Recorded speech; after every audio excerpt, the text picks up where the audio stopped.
आप सब बच्चों को एक सूचना बताया जा रहा है और आज 23 मार्च है ना। तो भारत सरकार का तुगलकी फरमान जारी हुआ है कि आप सब बच्चों का विद्यालय फिर बंद किया जा रहा है क्योंकि कोरोना बढ़ रहा है। शांत रहिए कि आपका विद्यालय आज से 31 मार्च तक विद्यालय बंद रहेगा, ठीक है। और आप सब लोगों को बताना चाहेंगे कि यही काम पिछले साल भी हुआ था कि एक हफ्ते के लिए लॉकडाउन किया जाएगा जब आपका एनुअल एग्जाम चल रहा था, और तब से लेके पूरा साल जो था वो विद्यालय बंद हो गया, जिससे आपकी पढ़ाई बहुत ज्यादा नुकसान हुआ। और इस साल जब विद्यालय खुला, आपने किताब कॉपी अपना सारा व्यवस्था कर लिया, तब हमारे तुगलकी फरमान जो हमारे सरकार हैं वो अब आदेश कर दिए कि अब फिर जो है कि ये विद्यालय फिर बंद होगा। माननीय योगी आदित्यनाथ महाराज जी, मैं आपसे पूछना चाहता हूं कि आप बच्चों के भविष्य के साथ और जो प्राइवेट अध्यापक विद्यालय में पढ़ा के अपनी रोजी रोटी कमा खा रहे हैं, उनके पेट पे लात क्यों मार रहे हैं? इन बच्चों के भविष्य के साथ खिलवाड़ क्यों कर रहे हैं?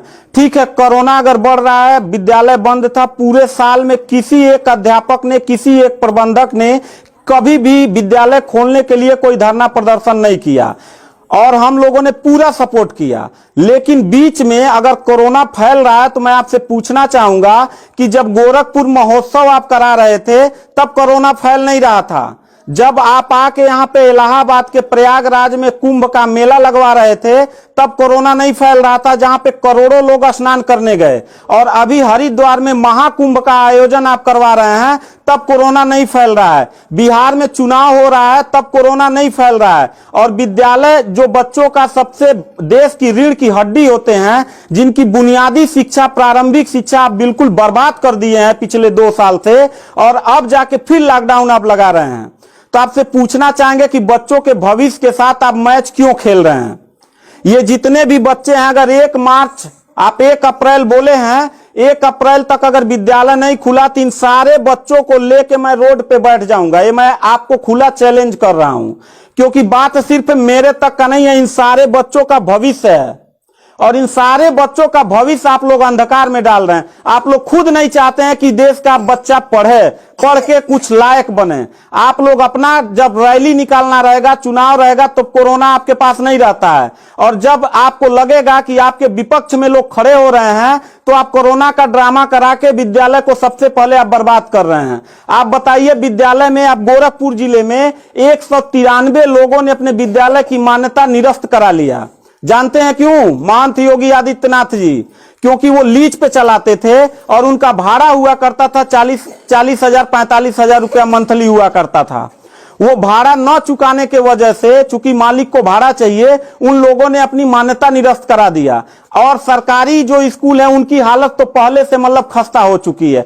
तो ऐसे कंडीशन में गार्जियन करे तो क्या करे, और हम अध्यापक करे तो क्या करें? ये जितने भी 16-17 स्टाफ हैं, इन सब लोगों की रोजी रोटी चलती है इन बच्चों के और इस विद्यालय के संस्था से। आप लोग हमारे पेट पे प्रहार कर रहे हैं, हम लोगों के व्यवसाय से प्रहार कर रहे हैं। अगर आपको लग रहा है कोरोना है, ठीक है, विद्यालय बंद कर दीजिए, तो आप ये भी अपनी नियत को साफ करिए कि कुंभ का जो मेला, महाकुंभ का लगवाने वाले हैं, उसको भी कैंसिल कर दीजिए। और जो गोरखपुर महोत्सव और गोरखनाथ का मेला लगवा के आप ड्रामा करवा रहे हैं, वो भी बंद करवाइए। यानी आप खुद नियम का पहले फॉलो करिए, हम लोग नियम को फॉलो करने के लिए तैयार हैं। अगर लास्ट में जाते जाते यही कहेंगे, इन बच्चों को, चेहरों को देखिए, इनके माता पिता ने सारे बच्चों का, किनका मोबाइल बज रहा है, साइलेंट कर लीजिएगा सर। इन सब बच्चों के माता पिता ने, बच्चों कितने लोगों ने आप किताब कॉपी अपना सारा कंप्लीट कर लिए हो? पता है, एक एक बच्चों की किताब कॉपी 2-2 हजार रुपए की आती है। आप फिर लॉकडाउन लगा दिए, इनकी पूरी पढ़ाई बर्बाद हो गई। अब यानी आपने 1 हफ्ते का लगाया है, आपकी नीयत पे तो मुझे 100% विश्वास है ही नहीं है कि आप करोगे क्या। आप पूरे साल पढ़ाई बर्बाद करोगे। हाथ नीचे करिए। अब ये बच्चे करेंगे क्या? किताब लेकिन के गार्जियन करेंगे क्या? हम लोगों ने पूरा कोऑपरेट किया सरकार को। जितना दिन लॉकडाउन लगा था उतना दिन का मैंने पूरे सभी विद्यालय के लोगों ने शुल्क माफ कर दिया, क्योंकि गार्जियन के ऊपर कोई लोड न पड़े। हम लोगों ने टीचरों को पेमेंट नहीं किया, क्योंकि हम लोगों ने जब फीस नहीं लिया तो पेमेंट कहां से करें। हम लोगों ने पूरा सरकार का साथ दिया, जितना हो सकता था सब लोगों ने साथ दिया। लेकिन अब इतनी कंडीशन होने के बाद, विद्यालय खुलने के बाद आप लोग विद्यालय बंद कर रहे हैं, ये बहुत ही गलत कर रहे हैं। और आपका पॉलिटिकल जो फंडामेंटल जिस पे आप चल रहे हैं कि जिन नियतों पे आपका बर्बाद होने वाला है, मैं लिख के आपको दे दूंगा कि अगर फिर से 1 अप्रैल के बाद, ठीक है, अगर 1 हफ्ते के रोकने के बाद कोरोना भाग जाता तो मतलब 1 हफ्ता आप बंद कर लीजिए, बिल्कुल हम लोग 1 हफ्ता नहीं पढ़ाई कराएंगे।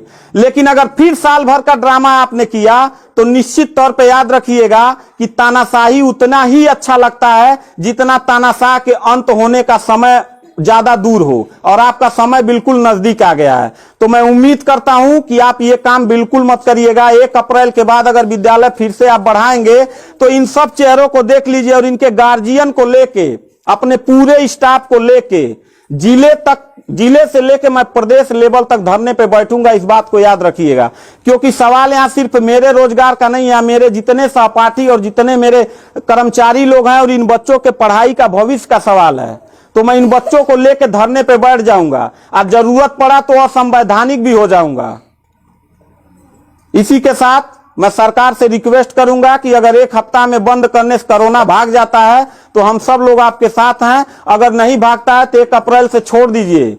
हम लोगों को कोरोना होगा, मरेंगे, क्या करेंगे वो हम लोगों की रिस्पांसिबिलिटी है। आपको इतना चिंता करने की जरूरत नहीं है, क्योंकि कोरोना में लॉकडाउन लगाने के बाद खाना हम ही लोग पहुंचाएंगे, लोगों के आने जाने की व्यवस्था हम ही लोग करेंगे, उनके दवा दारू की व्यवस्था हम ही लोग करेंगे। आप सिर्फ ड्रामा करेंगे, सिर्फ थरिया पिटवाएंगे और मोमबत्ती जलवाएंगे, इससे ज्यादा तो आपकी कुछ औकात है ही नहीं है। तो मैं उम्मीद करता हूं कि 1 अप्रैल के बाद आप विद्यालय खोल दीजिएगा। इन बच्चों के भविष्य के साथ आप लोग खिलवाड़ मत करिएगा।